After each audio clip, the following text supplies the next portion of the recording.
The Anunnaki. For thousands of years, ancient Sumerian and Babylonian texts have described beings called the Anunnaki, a group of powerful extraterrestrial entities who allegedly came to Earth from a distant planet called Nibiru. According to these ancient sources, the Anunnaki didn't just visit our world, they fundamentally shaped human civilization, engineering our species and establishing the foundations of our earliest societies. They gave us language, mathematics, agriculture, and organized society itself. But here's the problem. Practically everything mainstream academia has told us about these beings is based on deliberate dismissal rather than careful examination of the evidence. Most scholars refuse to even consider the possibility seriously. So, what if the real story isn't just incomplete, but deliberately suppressed? What if we've been trained to laugh off these ancient accounts instead of examining them with the same rigor we apply to other historical sources? At the heart of this mystery lies a troubling reality. Academic gatekeepers have systematically excluded the Anunnaki hypothesis from serious scholarly discourse. Just like with other alternative theories, there are powerful interests invested in maintaining the conventional narrative, one that insists humans developed civilization entirely on our own, without any help from advanced visitors. But the moment you start asking questions, the moment you point to oddities in the historical record, you encounter resistance from those who benefit most from keeping the old story alive. Those who control academia, those who hold prestigious positions in universities and museums, they have vested interests in the established timeline. Challenging it means challenging their reputations, their life's work, and the entire foundation upon which modern archaeology and anthropology rest. It's not necessarily about malice, it's about incentives, it's about careers. It's about what happens when someone dares to question the fundamental assumptions of their entire field. Yet if you look at the ancient texts themselves, not the sanitized summaries written by skeptics, but the actual translated cuneiform tablets from Sumer, you find something extraordinary. The Sumerians described their gods, the Anunnaki, with remarkable specificity. Their physical characteristics, their technological capabilities, their reasons for coming to Earth, and their intentions for humanity. They described space travel. They described genetic engineering. They described a sophisticated hierarchy among the Anunnaki themselves. Could ancient people really have invented such detailed mythology about beings that perfectly align with what we now understand about space exploration and genetic science? Or were they describing something real, something they witnessed firsthand? Now, I'm not saying this is definitely true, but why exactly has mainstream academia fought so hard to dismiss these texts as mere mythology? Why refuse to examine the possibility that there's more to these ancient records than imaginative storytelling? Is it simply about maintaining academic standards? Or is it about protecting a worldview that's become uncomfortable to question? If mainstream scholars are so confident these accounts are false, why not encourage open debate and exploration of the evidence instead of dismissing researchers who take these texts seriously? Because what if the Anunnaki were real? What if they did visit Earth? What if everything we've been taught about the origins of human civilization is fundamentally wrong? Tonight we're diving deep into evidence that has been overlooked, dismissed, and deliberately ignored by mainstream academia. From ancient texts describing spacecraft and advanced beings to archaeological anomalies that defy conventional explanation, the reality of human origins might be far stranger and far older than historians care to admit. Could it be that we are not the product of random evolution alone, but rather the result of intentional genetic engineering by an extraterrestrial civilization? And if so, who exactly are these Anunnaki, and why did they come to Earth? Tonight, we'll examine the evidence that conventional archaeology has rejected, confront the gatekeepers who refuse to acknowledge alternative possibilities, and reveal details hidden in ancient languages and forgotten texts. Because sometimes the greatest mysteries about our past aren't lost. They're actively being suppressed by those who prefer you never ask the right questions. The answers you're about to discover might just change everything you believe about where we really came from. The history of human civilization, as we've been taught, it goes something like this. Humans gradually developed from hunter-gatherers into agricultural societies, then built cities, invented writing, and created complex governments. This process supposedly took thousands of years and happened entirely through our own initiative and ingenuity. It's a comfortable story, one that places humanity at the center of its own narrative. But here's the peculiar thing. This transition happened almost simultaneously in several unconnected parts of the world. In Mesopotamia, Egypt, the Indus Valley, and China, advanced civilizations appeared with remarkable suddenness. They didn't gradually develop. They emerged essentially fully formed. They possessed advanced knowledge of mathematics, astronomy, agriculture, and architecture that seemed to appear out of nowhere. The ancient Sumerians were among the first to develop writing, and what they wrote was fascinating. They didn't describe their civilization as something they invented. Instead, they described being taught by the Anunnaki.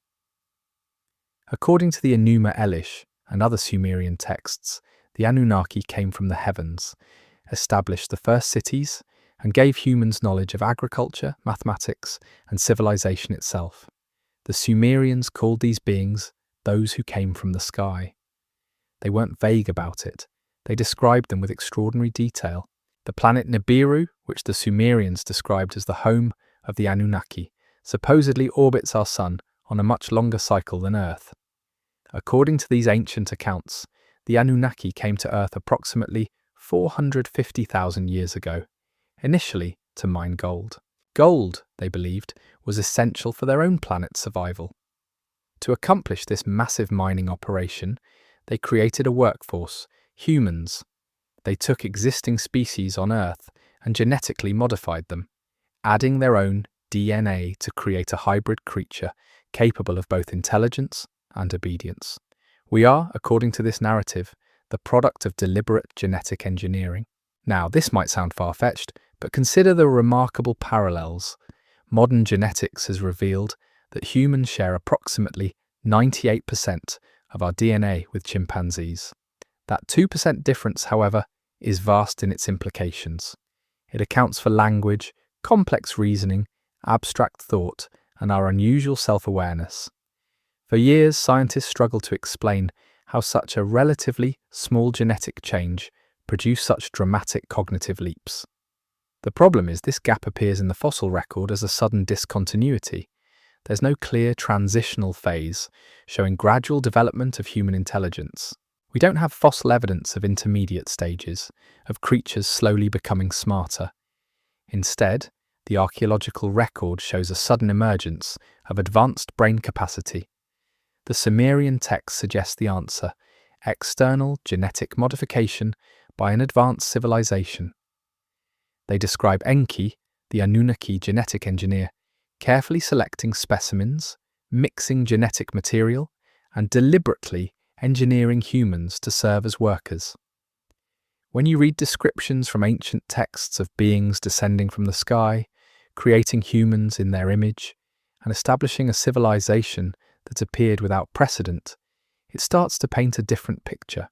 It starts to make sense of why evolution took us in such an unusual direction, why human consciousness is so anomalous compared to other primates, why we seem designed for something specific.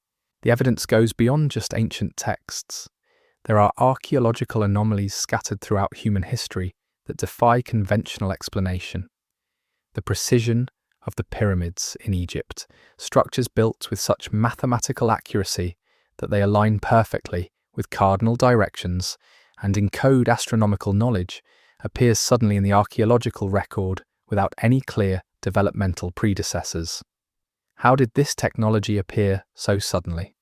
There's no evidence of trial and error, no primitive attempts that gradually improved. The earliest pyramids are already technically sophisticated. The Baalbek terrace in Lebanon contains stone blocks weighing up to 800 tons, fitted together so precisely that you cannot slip a piece of paper between them. Modern machinery struggles to replicate this feat, and yet mainstream scholars attribute this to people with only primitive tools. The construction required moving blocks that weigh as much as 20 modern trucks, carrying them across difficult terrain, and positioning them with engineering precision that rivals our modern capabilities. These structures weren't built gradually. They appeared as if someone with advanced knowledge and technology simply decided to demonstrate their capabilities. And here's the troubling part. Mainstream archaeology offers no convincing explanation for how these structures were built, yet refuses to seriously entertain the possibility that they received technological assistance from an advanced civilization. Then there are the ancient astronaut depictions. Throughout cultures separated by thousands of miles and years, we find representations of humanoid figures wearing what appear to be spacesuits and helmets. In Peru, we find representations that look unmistakably like figures in spacesuits. In Nazca, Peru, we find massive geoglyphs, enormous line drawings covering hundreds of square feet, visible only from the air. These aren't small decorative images that could be viewed from the ground. Some span several miles. They depict animals, geometric shapes, and intricate designs. The Nazca civilization supposedly created these images with no ability to fly, no way to see the results of their work. Why would anyone spend enormous effort creating massive artworks designed to be viewed from the sky, unless those images were meant to be viewed by beings who could fly? This doesn't fit the conventional narrative at all. The ancient Indian texts, the Vedas and the Mahabharata, describe flying vehicles called vimanas in extraordinary technical detail. These accounts include descriptions of advanced weapons, including what sounds remarkably like nuclear explosions.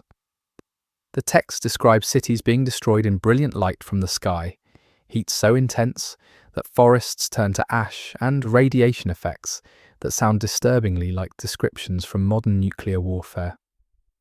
How did ancient peoples describe technology they supposedly hadn't invented? Consider the sudden appearance of advanced knowledge. The Sumerians possessed knowledge of the solar system that shouldn't have been possible without a telescope. They knew about planets beyond those visible to the naked eye. They identified 9 celestial bodies in our solar system at a time when conventional astronomy recognized only 5. They knew about Neptune and Uranus before modern telescopes were invented. How is that possible? They possessed advanced mathematics, including the concept of zero and a base 60 numerical system that we still use today for measuring time and angles. This mathematical system was so sophisticated that we still haven't found a better way to divide circles and measure celestial movements. They understood precession, the slow wobble of Earth's axis, something that takes 26,000 years to complete fully and requires centuries of sophisticated astronomical observation to discover. Hipparchus didn't recognize precession until the 2nd century BC, yet the Sumerians described it thousands of years earlier. They also possessed detailed knowledge of eclipses, the movements of planets with incredible precision, and mathematical relationships we didn't fully understand until modern astronomy developed. How did an ancient civilization possess this knowledge? What motivated them to develop such an advanced understanding of astronomy? The answer, according to Sumerian texts, was simple and straightforward. They were taught by the Anunnaki. The beings from the sky shared this knowledge with the Sumerians as part of their civilization project. The Anunnaki, according to these accounts, didn't just arrive randomly. They came with purpose, with technology, and with their own social hierarchy. The primary Anunnaki were ruled by Anu, literally meaning the sky, suggesting their extraterrestrial origin. Their leader on Earth was Enki, whose name means Lord of Earth. Enki is described as an incredible scientist and administrator who took charge of the civilization project on Earth. The texts describe Enki's role in creating humanity with remarkable specificity.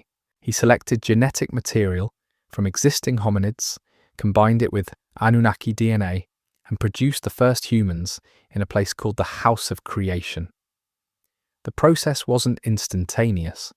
Multiple attempts are described, with earlier versions lacking sufficient intelligence or physical capability. Finally, they achieved the right balance, beings intelligent enough to understand and follow commands, but not so intelligent that they would rebel against their Anunnaki overlords. It's a deliberate design, documented in cuneiform as a specific project with goals and iterations. The texts describe problems encountered and solutions implemented. They describe testing and refinement. This is not mythological storytelling, this is technical documentation. Other Anunnaki monitored the development of human civilization, sometimes benefiting them with knowledge, sometimes punishing them for disobedience. Some texts describe Anunnaki who took human females as mates, producing hybrid offspring. Others describe the Anunnaki teaching humans craftsmanship, agriculture, and the arts of civilization. This wasn't haphazard divine intervention. It was a deliberate program of genetic and cultural engineering. The Bible itself contains references to these beings, though they've been translated and reinterpreted over centuries. The term Nephilim, often translated as giants or mighty men, appears in Genesis. The original Hebrew text describes them as the offspring of the Bene Elohim, literally the sons of God and human women. The Nephilim were the offspring of these divine beings and human women, according to these ancient accounts. Could these be descriptions of the Anunnaki and their interactions with humans? The consistent appearance of these beings across so many different ancient cultures. The Sumerians called them Anunnaki. The Babylonians used related terms. The Greeks called them the Titans. The Hindu texts called them the Devas. Yet sharing fundamental similarities suggests something real lay behind these accounts. These weren't isolated myths invented independently by different cultures. They were describing the same beings, the same events, but filtered through different cultural lenses and linguistic frameworks. The consistency is striking when you look at it carefully. Mainstream academia dismisses all of this as mythology and religious allegory, but here's where it gets troubling. These texts aren't treated as primary historical sources worthy of investigation. Instead, they're categorized as religious fiction and largely ignored by serious scholars. Yet we accept other ancient texts as historically valuable. We mine Egyptian papyri for insights into ancient Egyptian life. We use Babylonian king lists to establish chronologies. We treat ancient Greek writings as historically significant sources. We have entire academic departments dedicated to studying ancient literature. But the moment those texts suggest something that challenges our understanding of human origins, suddenly they become just mythology, unworthy of serious scholarly attention. Scholars can write dissertations about Homer's Iliad and treat it as a historical source revealing actual events. Yet the moment someone suggests that Sumerian texts describing the Anunnaki might contain historical truth, they're laughed out of the room. The double standard is obvious. The gatekeeping is transparent. What if we approach these texts with the same scholarly rigor we apply to other ancient sources? What if we took the Sumerian descriptions of the Anunnaki as detailed historical accounts rather than fiction? What would we discover? We might find that the gaps in our understanding of human development, the sudden appearance of civilization, the unexplained knowledge of ancient peoples, the technological anomalies scattered throughout history, all fit together into a coherent narrative. Consider the structure of Sumerian society itself. It was remarkably hierarchical, with a clear chain of command extending from the gods downward. The Sumerians established laws, kept detailed records, and developed sophisticated administrative systems. Where did this organizational model come from? The sudden emergence of writing in Sumeria appears fully formed. There's no gradual development from simple symbols to complex writing. The earliest Sumerian writing is already sophisticated, already established as a systematic method of recording information and communication. Someone taught them. Someone provided the blueprint. The same pattern appears elsewhere. In Egypt, the Old Kingdom appears with advanced architecture and administrative sophistication with minimal transition from earlier periods. In the Indus Valley, the cities of Harappa and Mohenjo-daro demonstrate urban planning so advanced and precise that they suggest knowledge beyond what we'd expect from an independently developing civilization. In China, the Shang dynasty appears with bronze working and sophisticated divination systems already in place. Why does civilization appear this way, not as a gradual development, but as a sudden establishment of advanced knowledge and capability? Alternative researchers have proposed that the Anunnaki didn't leave Earth. They proposed that some of these beings remained, that they interbred with humans, and that their descendants still influence human affairs today. This might explain why so many ancient texts describe ongoing relationships between gods and humans. Not brief visits, but extended contact spanning generations. It might explain why so many royal lines claimed divine heritage, why they traced their authority back to the gods themselves. If the Anunnaki established a permanent presence on Earth, if they continued to monitor and guide human development for thousands of years, it would explain the remarkable consistency of advanced knowledge across different ancient civilizations. It would explain why similar architectural techniques appear in widely separated locations. It would explain why humans seem to possess knowledge that emerged fully formed rather than gradually developed. Perhaps the Anunnaki created outposts, established dynasties, and maintained influence over human development much longer than most theories suggest. The suppression of these ideas isn't accidental. Academic institutions benefit from maintaining the current historical narrative. Textbooks have been written, careers built, reputations established based on conventional timelines and explanations. University professors have spent decades teaching students that human civilization developed entirely through our own efforts, that our ancestors somehow spontaneously invented complex systems of mathematics, astronomy, and agriculture without external guidance.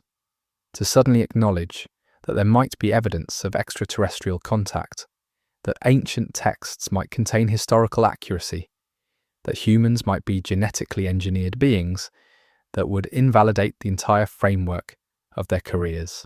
Accepting the Anunnaki hypothesis would require rewriting human history, reassessing countless assumptions, and acknowledging that we've been fundamentally wrong about our own origins. That's uncomfortable. That's professionally threatening. That's career-ending for many. That's a reason to dismiss and exclude alternative voices. But what if we were wrong? What if the evidence has been staring at us all along, encoded in ancient languages, preserved in texts deemed too mythological to be taken seriously, demonstrated in archaeological anomalies we haven't adequately explained? What if the gatekeepers of mainstream academia have chosen comfort over truth, tradition over evidence, reputation over discovery?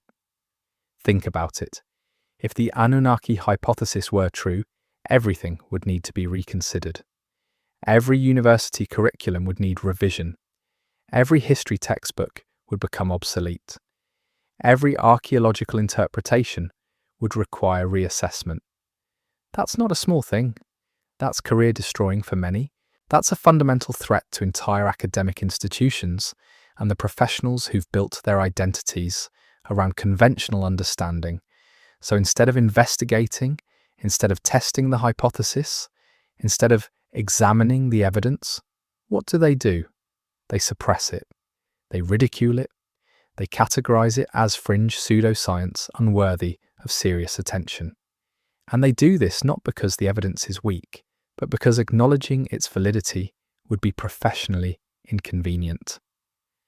Standing at the brink of these questions about human origins, we must ask ourselves, are we willing to challenge the established narrative and examine evidence that academia has rejected?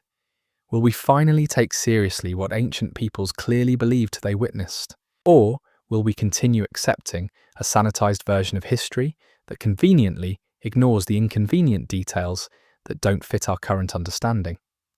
Because if the Anunnaki were real, if they genuinely influenced human development, if their presence shaped our earliest civilizations, then we're not just talking about ancient history. We're talking about a fundamental misunderstanding of who we are as a species. We're talking about our true origins. The implications are staggering. If we were engineered by an extraterrestrial civilization, if our consciousness and capabilities were deliberately designed, then what does that mean for our future?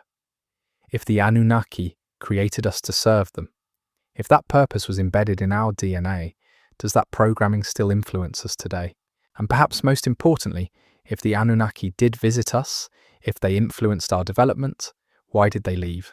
Are they still watching? Will they return? These aren't idle questions. They're profound inquiries that could reshape our understanding of ourselves. The truth, according to those who've studied these texts carefully, is far more extraordinary than we've been led to believe. For more investigations into humanity's hidden history and ancient mysteries that challenge the mainstream narrative, be sure to subscribe and check out our other videos exploring the questions and discoveries that conventional academia refuses to address. Join our community as we continue seeking the truth about our origins. Thanks for watching, and as always, stay curious, stay skeptical, and keep questioning everything.